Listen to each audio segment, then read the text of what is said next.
and we'll go ahead and get started.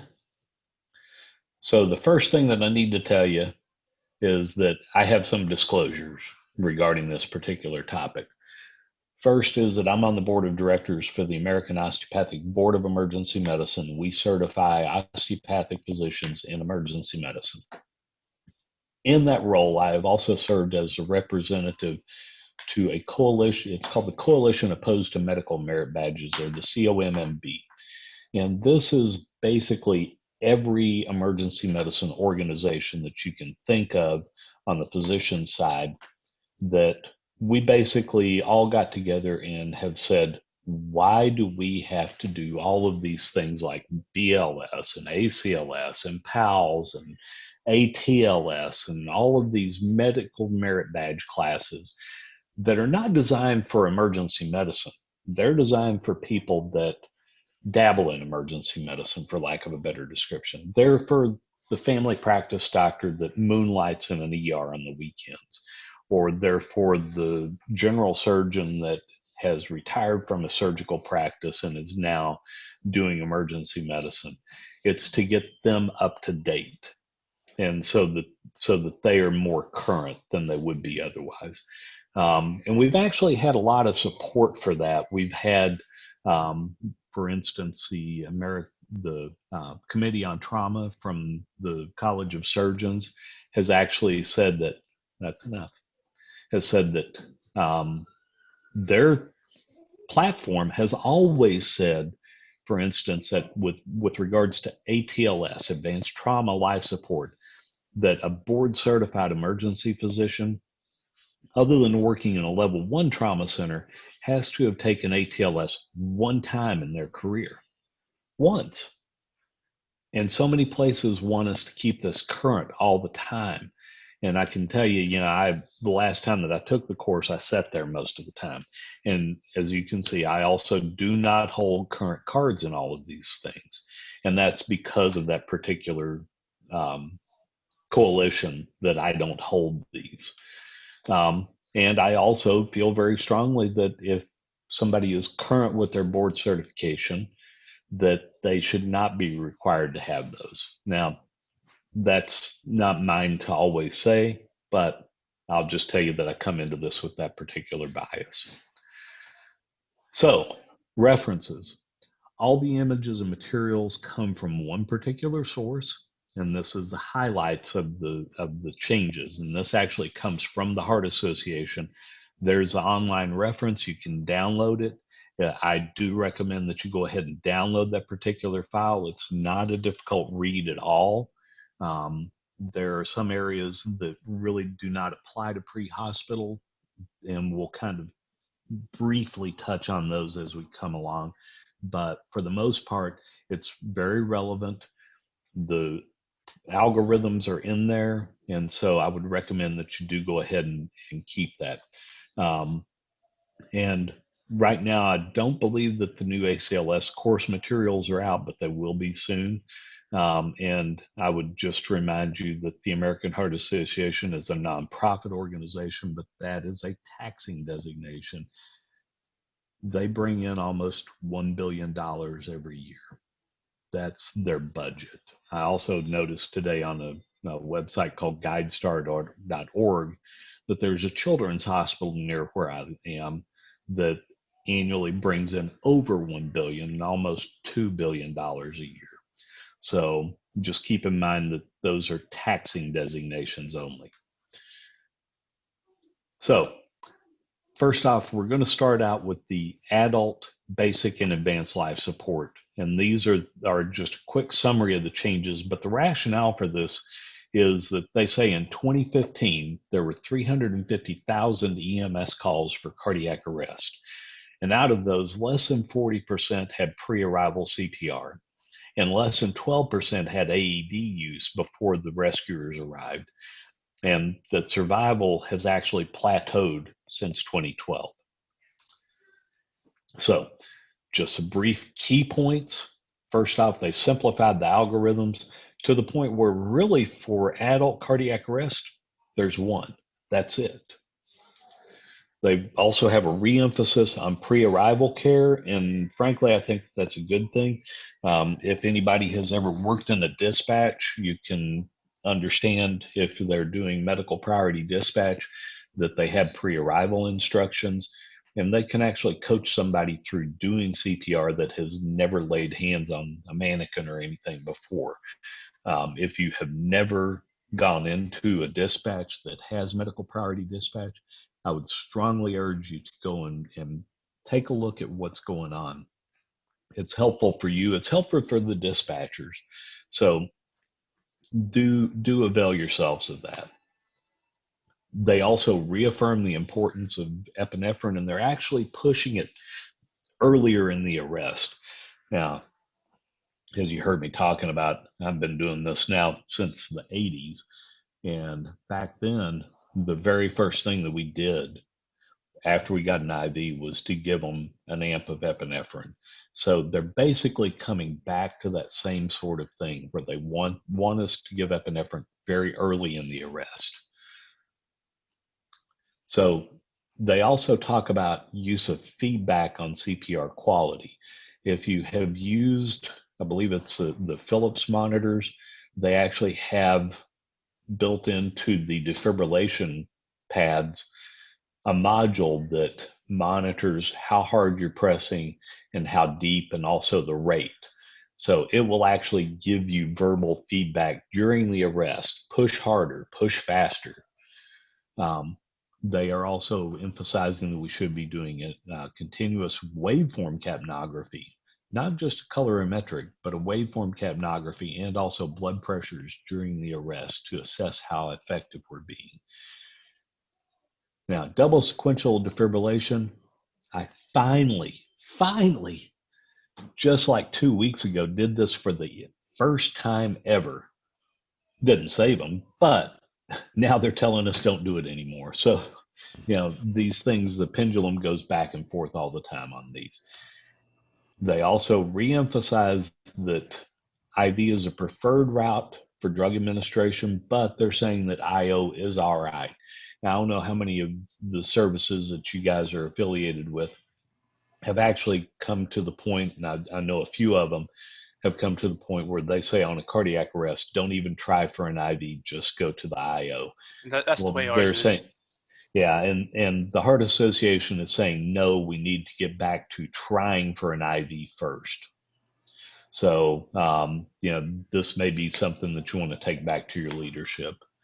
And then post-ROSC care. So they're talking about being sure that we're effective in oxygenation, that we're controlling the blood pressure, whether that's with pressors or with something to lower the pressure, depending on the situation, and then trying to see if they are a candidate for percutaneous intervention. So going to that cath lab and targeted temperature management. And then here's a great one: multimodal neuroprognostication. In other words, we want to do something to assess their neurologic status and keep doing that so that we can try to get a better idea of what their outcome is going to be. Now, before So, you start on this next yeah, slide, I go have a ahead. question about was it double sequential defibrillation? Defibrillation. Yeah. Right. Could you please explain to me Okay. what Yeah. that is So versus an what? alternative? I don't quite understand what that means. Well, first off, it requires that you have two defibrillators, and you put the pads on so that they are opposite of each other. And so I've read this several different ways. The way that we did it was ordinarily with Phillips monitor, you have anterior posterior. With this one, we did one from the axillary space to near the same place, but a little bit higher and to the right. And what you're supposed to do is that you charge both defibrillators, and then you hit one and then the other in rapid succession. The other way that I've read it is hitting both of them at the same time. So then there's also, and once we get into this, because we are going to hit these a little more detail, they also talk about that the same results seem to occur when you just change the direction of the defibrillation. So, in other words, what I think that they're trying to suggest is switching the pads. So you would put the anterior pad posterior and the posterior pad anterior and then defibrillate. So, but let's be honest, if you've gone that far down the road, it's going to be a poor outcome most of the time anyway, because we're talking about this is the last ditch effort. Did that get it covered? Yes, I just never heard it. I never heard the phrase before, so I was like, "What is that? And Yeah. what should we be doing?" Or Well, in my service, we talked about doing this if the supervisor showed up on the scene of a cardiac arrest because they have a monitor defibrillator. The crew has a monitor defibrillator. You got to have two. And so that's really been the biggest issue. Um, and so, frankly, most of the time when I run an arrest, I don't think about it. They could bring a right. second crash cart. It's just one of those things, usually by the time that they get to me, because they're almost always pre-hospital arrest, Hmm. it's too late, Right. you know. So Doc, when did these come out? I know it said 2020, but like how long yeah, ago? it's been within the last month. Okay, because we do dual sequential and we do IO first off, and so it'll be interesting to Yeah. see our medical director send out an update. Yeah, and actually, I know your medical director personally, and I'm sure that he's already, been looking some of these things over. I'm trying to find in the actual guidelines if it gives a publication date, and it just says copyright 2020. Okay, I'm just So, letting a friend of but mine at work know. yeah, it's relatively new. I mean, it's within the last month. Okay. So you're hearing very new information right now, and Okay, so certainly if your medical directors have questions, they can certainly contact me. I don't know everything. In fact, I know very little. They probably know a lot more than me.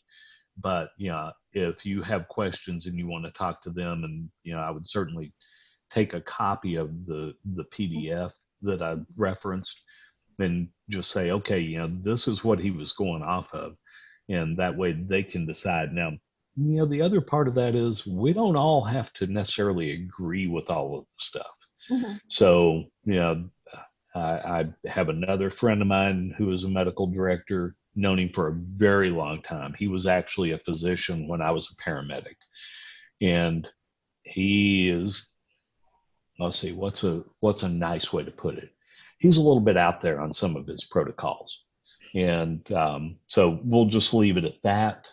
But just keep in mind that this is something where we don't necessarily all agree on all of these things. Um, so let's see. I'm seeing IO is primary for us, and I'm seeing IO after two failed IV attempts. Um, and the way that our protocol is written, it's supposed to be the same way where I'm medical director. Um, so, and Wayne says that they're doing double sequential. So just curious, out of the folks that are doing it, have you had any successes? I think we've had one that I've heard Okay. of, but Okay. I'm not 100% positive on it. That's just why we do it. Okay. I mean, hey, you're not going to make them deader. That's one of the things that I learned back when I was a paramedic student was, you're not going to make them any worse. Asystole is a very stable rhythm. Yeah.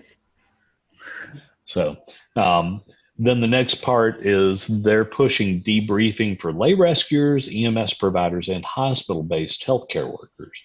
So we had to get the little touchy-feely thing. If you've ever looked at Dr. Brian Bledsoe's stuff, one of the myths of EMS that he talks about is debriefings, saying that it really doesn't long-term help anyone as far as their mental health and things like that.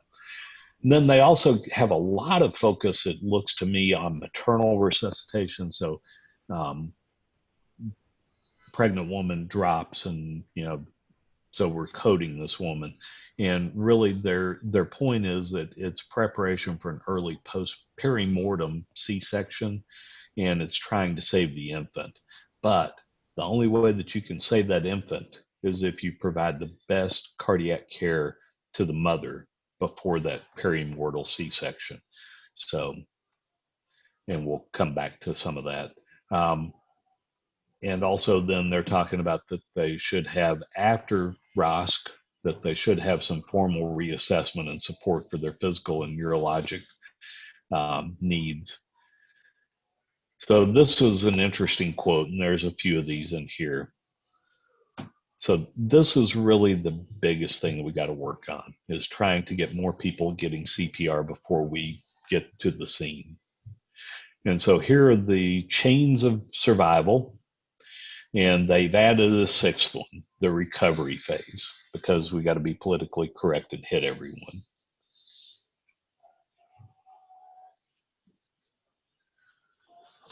And so here is the unified algorithm.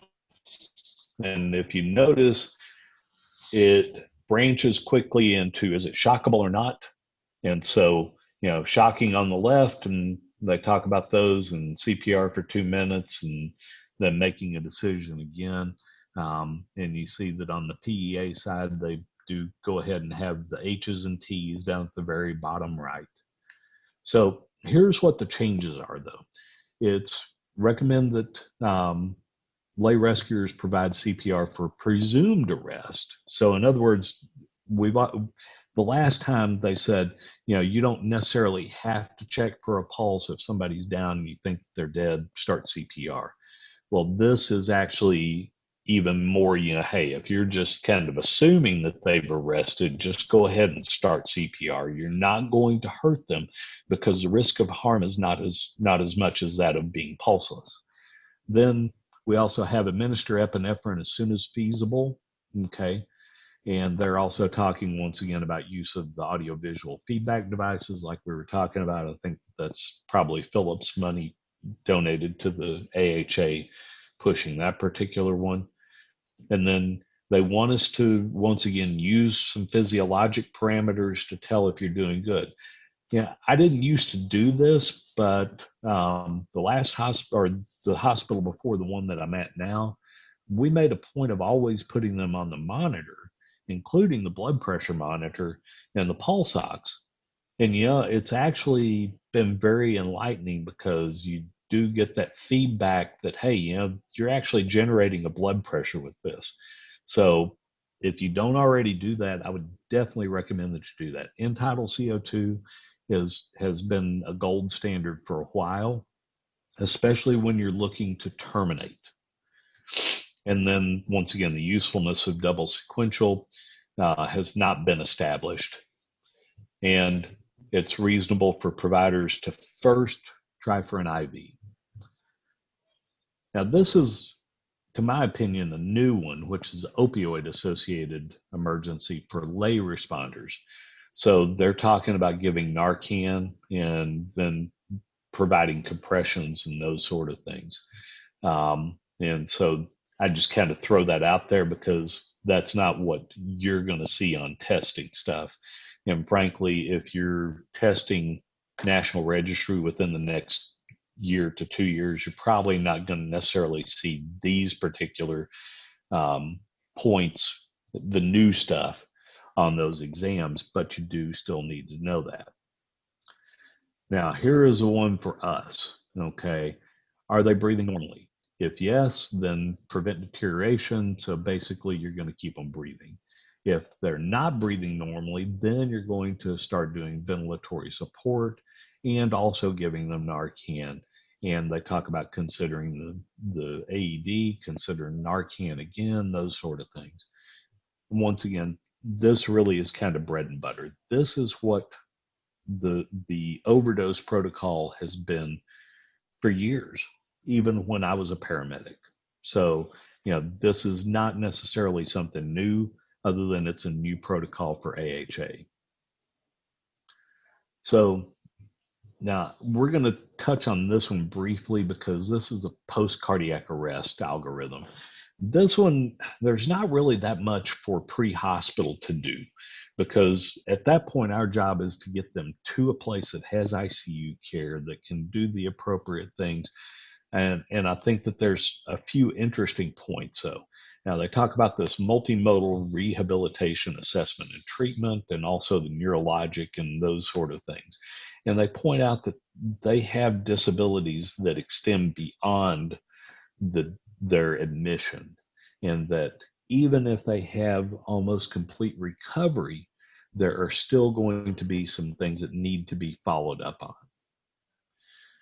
And they're talking once again about this comprehensive multidisciplinary thing and structured assessment. Now, one thing about the post-ROSC phase, and it's actually in this particular protocol, but it wasn't in their main key points, is the discussion about, should we try to begin hypothermia treatment, or as they call it, targeted temperature management. But should we try to start that in the field? Now,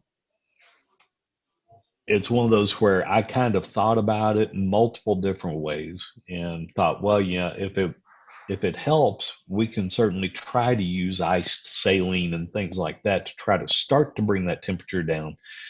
But we're not going to get it regulated like somebody was, say, an Arctic sun, or one of the femoral catheters that cools. And I'm drawing a blank on the name right now. But when we don't have those sort of things in the field, we're just going to start that process. Now, the big problem, though, is once you begin to drop somebody's temperature down, just like a meat, if you let it thaw and then try to refreeze it, then you end up having problems. That's where the big issues come in. And so these folks, once you start to bring their temperature down, it needs to be a steady decline down to that point and keep it there. You can't bring it down, let it come back up, and then take it down again, because that causes more problems. Did that make sense there? Let's see. Prefer IV, yeah. Patient is resisting CPR. Yeah, Wayne, that's an excellent point. And I will tell you that the very first patient that I ever had that was what I consider to be a save, which is they left the hospital in the same neurologic function as or before they had their arrest, was when I was in the Air Force. And this guy was VFib, and shocked him a couple of times and didn't get out of it. And we started doing CPR on him. And we had this one Air Force tech that was doing compressions, and she was about 5 foot tall. And this was a retiree. And he actually reached up and grabbed her by her right gluteus and pulled her off of his chest, and then fell back down again. So there are actually times, and I've seen that more times than I care to count, that somebody was, quote, resisting CPR. And that's because you're actually doing good compressions and they're getting some neurologic function. So, while we laugh about it, that's not necessarily a bad thing. So now, here is that multimodal neuroprognostication. So obviously, this is not something that we're going to be taking care of. Okay. But this is something that we do need to kind of keep in mind. And you'll see right up there the first things: targeted temperature management, TTM, and a head CT. Now, the last cardiac arrest that I worked, we got a pulse back, sent them for a head CT, and there was cerebral edema and anoxic injury. So, those are some things that should be done. And it's obviously not your place to do that, but at the same time, we should be at least somewhat knowledgeable about some of the things that are going to happen with them after they've had a return of circulation. Debriefings for rescuers. Okay, I just put this as a direct quote out of the paper. And I'll just tell you that I'm not convinced of the usefulness of it. I don't think that it's necessarily going to harm anything, but I don't really know that it's really helpful. So, that's for smarter people than me to help to determine that. But I would say, especially if you feel that that's something that you need, then by all means, you should have access to it. And Tim, I've seen that as well with the Lucas device. So now this is the in-hospital arrest. So I throw this out there because, some of us that do EMS also work in a hospital. And so you may be called to respond in hospital to a cardiac arrest. Where I work, the ER physicians do actually respond to in-hospital cardiac arrest. So, this is something that you may deal with. So oxygenation and airway, these have to be the first priority once you've started CPR. Oh, this is in pregnancy. I'm sorry, I missed that particular line. I hope I don't have to respond to these. Really, they say that fetal monitoring should not be undertaken because you're going to get in the way, and targeted temperature management should be done on these women if they remain comatose after their resuscitation. And then they also talk about monitoring the fetus for bradycardia during that. And once again, you got to get OB on board. So let's go into pediatric. So first off, I had no idea. 20,000 infants and children have cardiac arrest each year in the United States. I didn't know that there were that many. And then the big key changes. Notice this, changing the ventilatory rate to 1 breath every 2 to 3 seconds, or 20 to 30 breaths per minute. It was 10. And then they're recommending using cuffed ET tubes. Okay. And we'll cover these in a little more detail in a second. And they're saying don't automatically do cricoid pressure during intubation. And I think that that's actually even been taken out of the adult stuff. We still talk about cric pressure occasionally, but they used to talk about you always want to do a burp procedure, backwards, upward, rightward pressure. So additionally, they're talking about epinephrine should be given as early as possible, ideally in 5 minutes. After ROSC, they need to be evaluated for seizures. This actually is a very new thing that they're talking about. And they're saying that a lot of these kids, after they're resuscitated, may actually be having a form of seizures. And so they're recommending that they have EEG monitoring after their arrest. If you believe that the arrest was due to sepsis, they're talking about titrating the fluids and giving either norepinephrine or epinephrine drips. Okay, my service doesn't do epinephrine drips. We do Levophed. Most of us in emergency medicine are probably more familiar with the Levophed or norepinephrine drip for sepsis, but epinephrine is also another one that is available. Talking about, again, Narcan for opioids. Hopefully we don't have too many children that need that. And then myocarditis, congenital heart disease, and things such as pulmonary hypertension. Those are really, really rare, specialized sort of things. And frankly, if you have one of these, especially some of these congenital heart diseases where they're doing reconstruction on their heart, and they do those in phases, there is going to be somebody there that is going to be able to help you with that, or they'll tell you where you need to call to be able to get those sort of things. So anyway, those are very specialized situations. I'm going to have to call about those.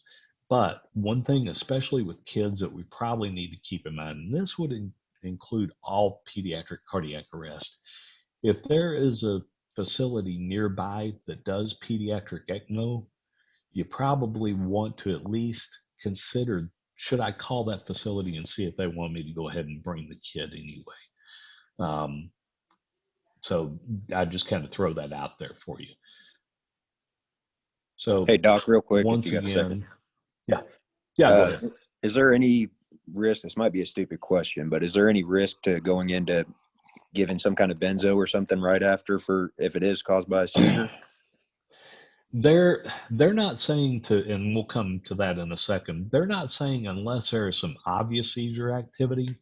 And you know, I also want to do some research on this because I'm not really sure exactly why they have those. I don't know if it's because of problems with the GABA system or the other, and I'm drawing a blank on the uh, actual name, NDMA system. But you know, there is evidence that if you've just taking it to status epilepticus, if you have somebody in status and you give them a benzo and you maxed out on it, so say Ativan, you gave 2 milligrams and they're still having seizures, a lot of protocols, and I've seen several of them that say, well, then we would go from Ativan to Valium. And if the Valium doesn't work, then we're going to go to Versed. And I'm like, that doesn't make sense. That's like saying I'm going to put out a fire, and you know I've got a fire burning and I want to keep it burning. So you know it's starting to go out. I'm going to pour some gasoline on it, but I'm going to use low octane to begin with. And if that doesn't work, then I'm going to use higher octane, and then I'll use another higher octane. Maybe you need to switch to something else like kerosene or diesel instead. You know, so ketamine actually has an indication for status epilepticus in pediatrics and adults. And it's because it works on another system, another pathway besides GABA. So, you know, I just kind of throw that out there. I've actually had several physicians that were not aware of that. And actually, my protocols now have 2 references in there for journal articles so that they can say, okay, here's what we're basing it on. One is in pediatrics and one is in adults.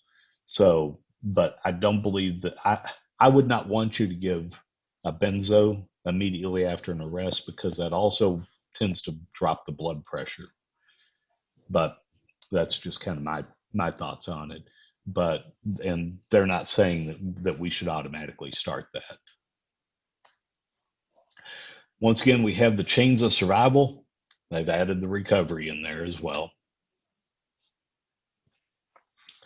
So here's the, once again, simplified pediatric cardiac arrest algorithm. And it goes into shockable and non-shockable. Simple as can be. But notice that they've changed the rescue breathing. It was previously 12 to 20. Now it's 20 to 30.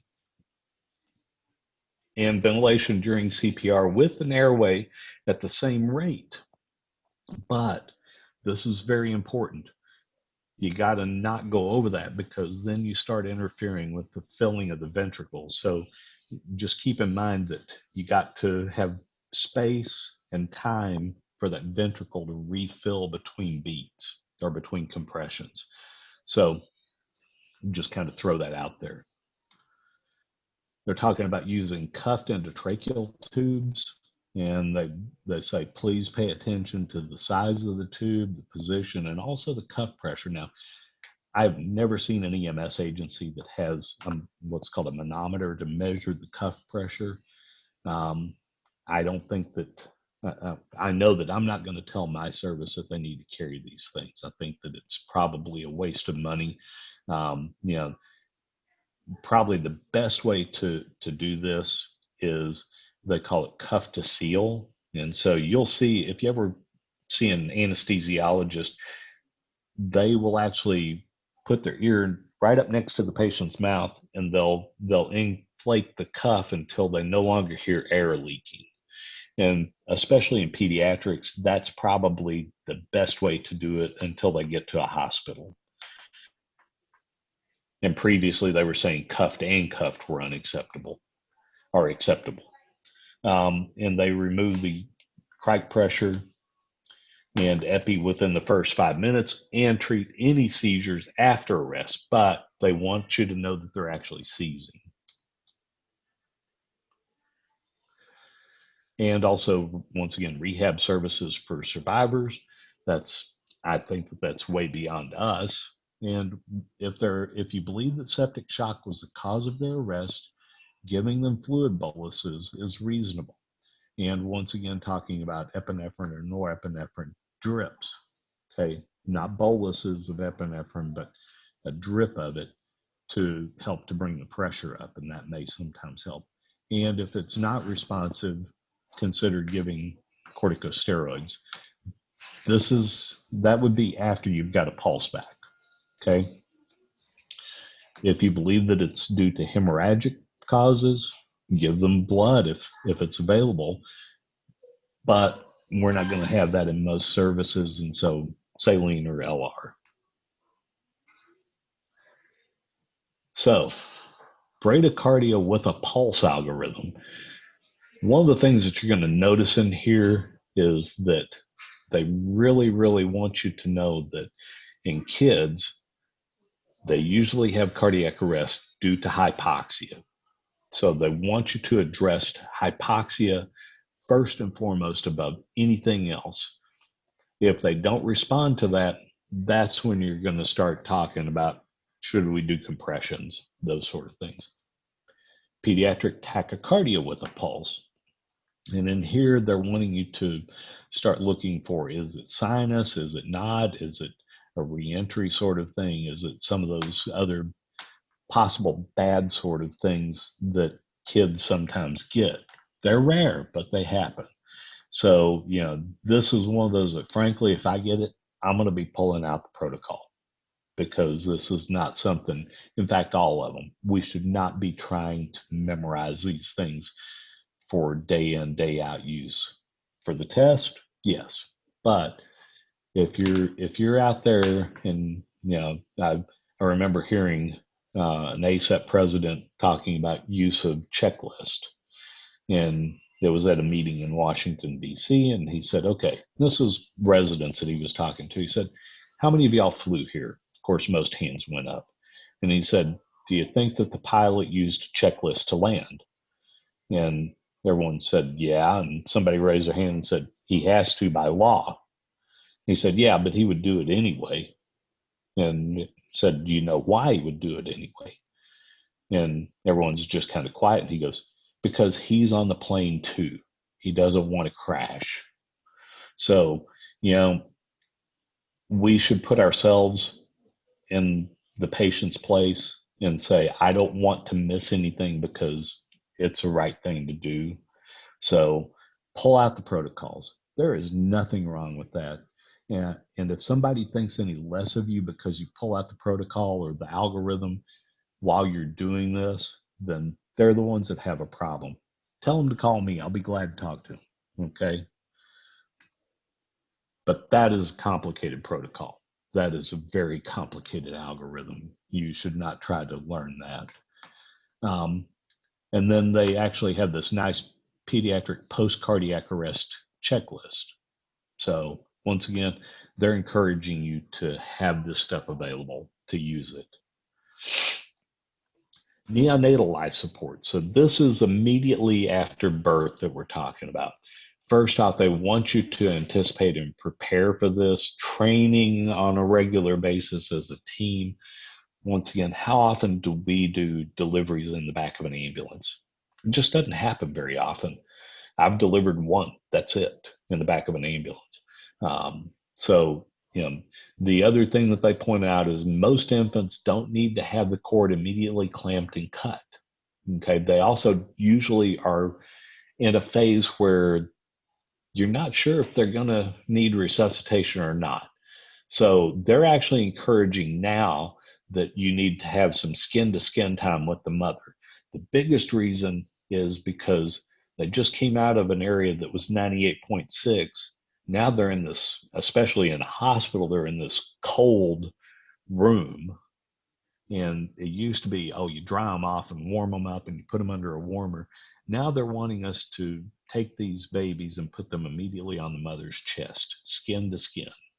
Okay, that helps with the temperature. It also helps the mother with the bonding and those sort of things. So they're trying to make this a little bit nicer and a little more friendly. Remember that ventilation is key in these kids. Oxygenation and ventilation are what are almost always the problems with these children. Heart rate is the best indicator. So if they're bradycardic, they need more oxygen. You got to get them oxygen. That's what will happen is they'll drop their rate. You can use a pulse oximeter as well.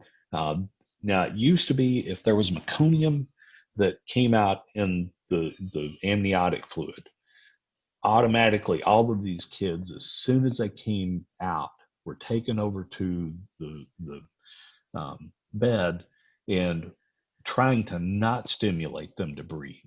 And then we would actually do laryngoscopy and would take an endotracheal tube with a special suction device and suction out their trachea. Then we would start to breathe them. So they're not recommending that now, but only if they're having trouble breathing. You give them positive pressure ventilation with a bag valve mask, and you get some resistance, and they're not moving their chest. Then is when you want to do the tracheal suctioning. So it's not going to happen very often. And if after ventilation they're still not doing well and their heart rate is low, compressions. Okay. They talk about umbilical vein cannulation as preferred route, and when not feasible, using an IO. And I would point out that in this paper, I think they have a typo because they talk about when IV not feasible, IO. Now, I think they really meant UV, umbilical vein cannulation. And once again, if poor response, chest compressions, and IV epinephrine. Okay. And once again, if there is some evidence of blood loss, and there's a variety of reasons at birth that can happen to the baby, not the mom, but the baby, then you need to consider giving them some fluid boluses, 10 to 20 cc per kilo bolus. And if after 20 minutes things are not going well, this terminology just kind of kills me. Redirection of care should be discussed with team and family. And frankly, that's should we terminate? And so, they actually come back and actually put that a little bit later on. But, just keep in mind that so much of what we do, 20 minutes is kind of our limit on everything. So, I would just say, that we need to kind of keep those things in mind. At the same time, I don't want any one of my crews to stop resuscitation on a baby, especially a newborn. I want them to take those kids to the hospital. I believe that that's the best thing for everybody involved, especially my crew. Now, they're talking about in the hospital, mostly there should be one person that is dedicated to care of that newborn. Okay. Temperature management is important. That's why they talk about the skin to skin. We used to just simply bundle these kids and put them under the warmer. They're saying non-vigorous newborns with meconium staining with evidence of obstruction may benefit from tracheal suctioning, but don't just do it on a regular basis. Umbilical vein cannulation is preferred, but that's really not something that's a pre-hospital skill most of the time. I would have trouble finding which one because you got 3 blood vessels there and you got to pick the right one. And then previously, they used to say after 10 minutes of resuscitation, talk about redirection. So they're actually giving them another 10 minutes to try to do stuff.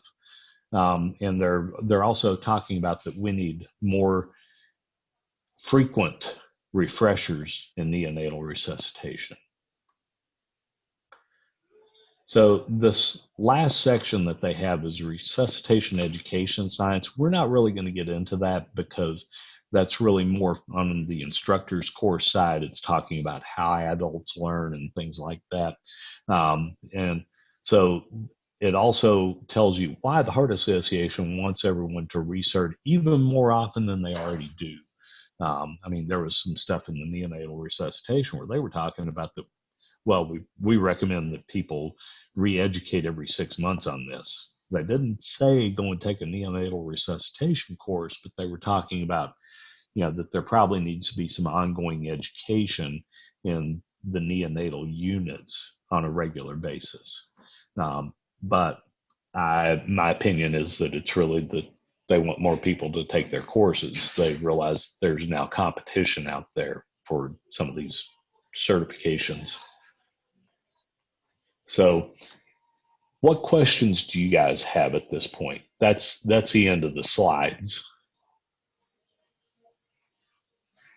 I think. Nope, hold on. I thought that this was kind of interesting. I'm not sure exactly how I feel about that particular quote.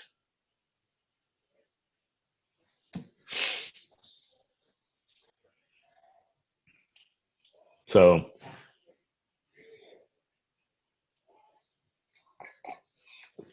now I think that this is probably actually more directed at the coalition opposed to medical merit badges than anyone else. They did talk about systems of care. I forgot about that particular section.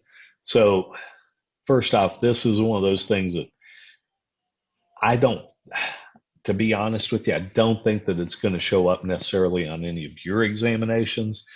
I know that for some areas, for emergency physicians, this would be one of those things where we would love to have residents and say, okay, well, let's talk about systems of care and all this. From our perspective, from a pre-hospital perspective, the big thing is trying to encourage people to do bystander CPR and also improving the number of AEDs that are out there in the public for public use and getting the public to actually use the darn things. And how many of y'all are in systems where there's a few apps now that you can get on your phone that if you're trained in CPR, that it will actually interface with the dispatch of some areas where you're at, and it will actually pull those cardiac arrest calls and send them to the public, trying to get somebody there to do CPR. My agency, we're not using a system that interfaces with those, but I've kind of encouraged them, hey, if there's a way to push the manufacturer, the software company to include that, we should. So, I'd just kind of throw that out there. Improve. Go ahead. I'm sorry. So we use Pulse Point, which notifies that. And it's amazing because we get notifications on all calls through Pulse Point before dispatch actually tones us out at the station. So everyone's sitting there, well, I better go to the bathroom now. I had not heard that particular one. We use one that's only for our dispatch. Can't remember what it's called right now. Phoenix G2, but that one is actually an automated voice that dispatches. So you're not trying to listen to my hick sounding voice or somebody else that sounds kind of strange. And actually I saw that in Houston when I went down there one time, that was what they're using as well. But I also get those on my phone too. So I get a text message with it. But that's actually real time. As soon as it comes out on my phone, it's also going out over the air. But I had not heard that about Pulse Point. And I think that was one of the ones that had sent me some information at one point. It's 30 seconds before dispatch actually notifies. Now, how many of y'all have actually had somebody that has had a public access defibrillation and have had a good success with that? We have. Has anybody ever had a patient? Yeah, I still remember, and I don't remember when it was in the late 90s, flying through Chicago. And at that time, I knew a Dr. Paula Willoughby, who was the medical director for Chicago Fire Department. She and I, we've known each other since we were in medical school. We didn't go to the same school. But I got off the plane and I'm walking through O'Hare, and she was going to meet me for lunch there. And I'm like, what is this AED stuff everywhere? And she goes, oh, let me tell you about that. And I'm like, oh, please do. And she said, well, first off, we put these out there. And she said, we trained all of the airport personnel in how to do CPR and how to use them. But the first 3 times that they were used, they had return of circulation before anybody got there because a passenger had pulled the thing out and had placed it on the patient. And that was when we got a call because they were all alarmed. They all went to their dispatch. And she said the first 3 times that they put them on, we got pulses back. And, I'm like, wow, that's amazing. And I happen to be in St. Charles, Missouri, which has MasterCard's world headquarters there now. And MasterCard actually did a really nice thing. They had one of their workers there that was saved by an AED. And they actually paid his salary if he would go and speak on behalf of public access defibrillation. And so they helped us tremendously in St. Charles County with setting up our public access defibrillation program. So, it's a nice sort of thing. So I'm seeing Christians, 13-year-old, kids a lot of times, especially athletes, they'll have, they get hit to the chest or they have some other problem and they get an AED put on them and they actually respond very quickly. Oh man, and Andrew, that I'm sorry about that for you guys. That's terrible. It's such a simple device to use.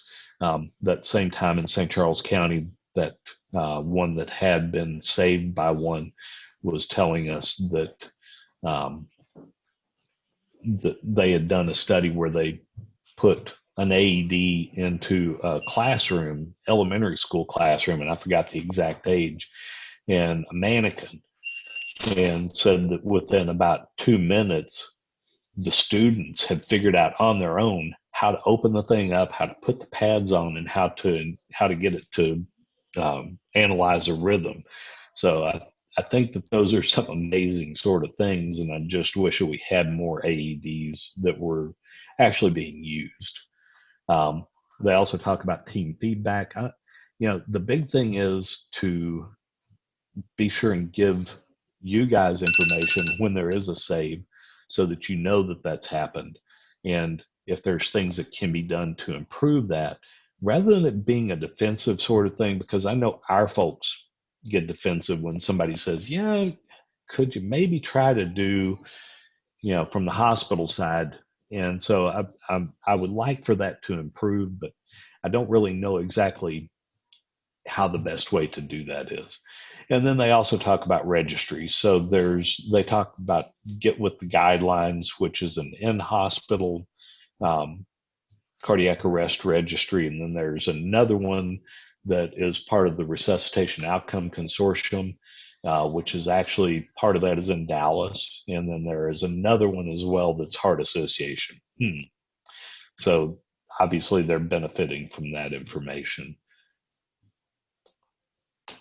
So what questions do you have? Push hard, push fast, use Untitled CO2, use blood pressure cuff, give epi early. There, I think we summed it all up. Oh, that can't be that clear. And IOs after IVs. Yeah. Try the IV first. Now, I'm old enough. I remember when they said that you needed to, rather than starting in the hand or in the forearm, put it in the AC space, and then after you pushed everything, you were supposed to raise their arm up and push a fluid bolus at the same time. I think we're probably swinging the pendulum back that direction. What else? I'm just looking forward to seeing what our protocol changes are going to be with all this updated information. Well, and that was one of the things that was in here, and that was I don't know if you realize the last time that there was a major change was 10 years ago, and they did a little mini change in 2015. There wasn't really a whole lot that changed with that one. And now they say that going forward from this, they want it to be a continual process. So instead of every 5 or 10 years coming out with new guidelines, They're talking about changing them on a regular basis, like every year review the stuff and consider changes. And I have my concerns about that. And we'll just leave it at that.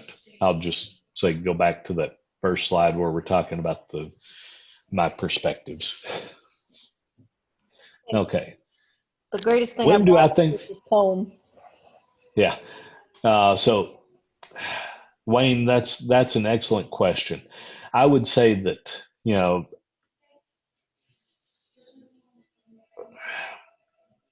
how do I put this and be politically correct? In general, textbooks take about 10 years to go from when they're written until they're actually published. So almost always textbook data is already out of date.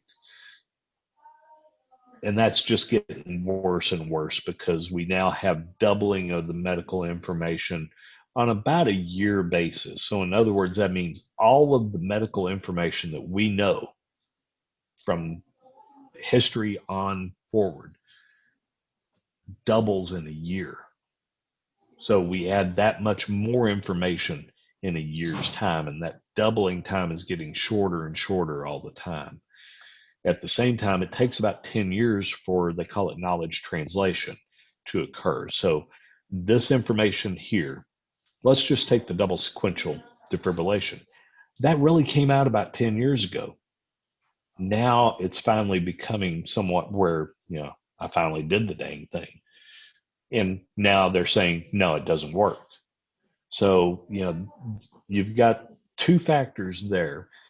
The other part of this, though, is how fast does it take for a registry or anyone to change their question database? And I believe that probably that's easier to do now than it had been. And I think that really what you're probably going to see is, instead of seeing a question about use of beryllium, which we haven't used since the 80s for cardiac arrest, and somebody said that they had seen it about 10 years ago on one of their national registry exams.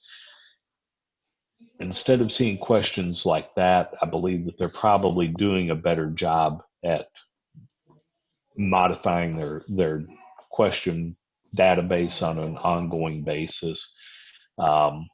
I should have actually taken up the offer last year. I was asked if I wanted to become a question writer, item writer for them, and I couldn't fit it into my schedule, even though I was actually going to Columbus to work at the time, and their headquarters are in Columbus. It's just I couldn't work it out schedule. But that's something that, frankly, our board struggles with as well, is trying to keep our item pool up to date. So I will tell you that every exam that we give, and I'm sure that this happens with registry as well, especially now that they have a more robust psychometrics team involved, is that they're going to take their pool of, or their committee of people that take the items to actually put together or construct the exam. And I believe that they're probably a lot better about saying, okay, this question we can't use. It's out of date. I believe that that's probably the case.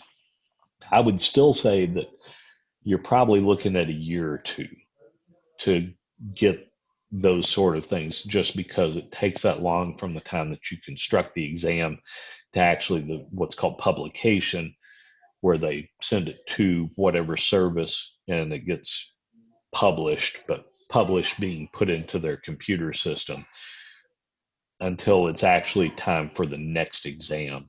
So a year or two, I think, is probably reasonable. But in the meantime, I really would not expect that you're going to see anything that is a change, something that was taken out of the new protocol or something put into the new algorithm. I don't think that you're going to see those probably for a year or two. Okay, so Justin. So are you talking about in an adult or in a child? Because in an adult, I'll tell you that there's not really I've never in 38 years, I've never seen a number published on that. So I don't believe that you're going to see that, because once again, we're using that fluid bolus to get the drugs in as well. So the problem would be, and I'll just tell you from a practical standpoint, if I'm on that committee trying to write this sort of thing, if there is no data, the problem is going to be, how do you ensure that, let's say you give a bolus, when you're pushing a drug, then you want to turn the IV fluids off, and then you want to turn them back on, and then you turn them off. How are you going to make sure that that actually happens? Well, okay, somebody would say, well, then don't use a bag of IV fluid, just use a flush. Well, I'll just tell you that I have concerns about that relate back more to RSI. I never want to do an RSI or a sedation with just a capped IV. I always want a running IV. And the reason for that is I don't want to find out that my IV is blown when we just pushed paralytic and it's just sitting there in their arm because it's infiltrated. That's not the time to find out. So with a running IV, you can tell at a glance, is it working or not? And it's the same during a cardiac arrest. And so I have never heard a hard and fast number other than, somebody saying, well, if they're swelled up, you probably want to minimize their fluids. Okay. So CHF, the edema, I get that. At the same time, they're dead. You're not going to make them more dead. So do what you got to do to get the heart started again. And the only way to do that is to circulate the drugs and to get them to the heart. And even at that, it rarely helps. If you look, there's a great website. Anybody can access it. It is called vnnt.com or maybe .org, but it's the number needed to treat. And they look at a whole bunch of different things, but in their cardiology section, they actually have one that says drugs for cardiac arrest. And it says none of them work. There's never really been a study that shows that one drug really helps. And we're not talking about return of circulation. We're talking about overall survival. They just don't really seem to help. So at the same time, they also say they're not going to harm anybody. They're not going to make somebody dead that was already dead because they were already dead. So once again, you're not going to make them more dead.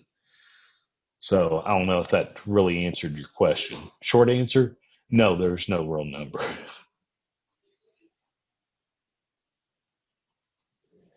Anything else? Good questions from everyone. Good comments. To the other veterans here, thank you. Doc, in your system, how many EPIs do y'all push? Well, it's more based on the time. I mean, we're going to be going every 5 minutes essentially, and I tell them, if after 20 minutes, if you have not had a significant change in the rhythm or return of circulation, then call it.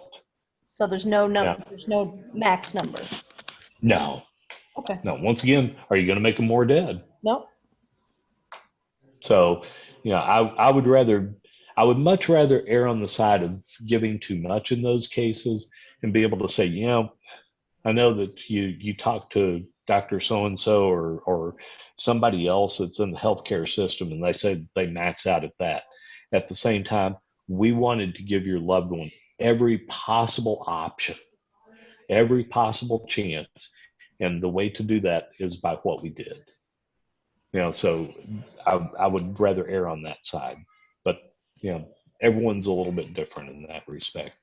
No, I can understand that. And, once again, like I said, I do know your medical director personally. He's a good man. Actually, I knew his dad. His dad was one of my faculty members when I was in medical school. So, he's very good, and I respect his opinion. I haven't talked to him in years, but I have a feeling that there may be some things that we differ a little on, and that's okay. That difference is not a bad thing. It's opinions in a lot of cases. Anything else? Well, if nobody else has anything, y'all want to get to bed probably, or get back with your families. So I appreciate your time here. Michelle, be sure and tell Chief Greif if you ever see him that I said hi, and tell him maybe he wants to come in on some of these one time. All right. Y'all have a good evening. Thank you so much. Bye-bye.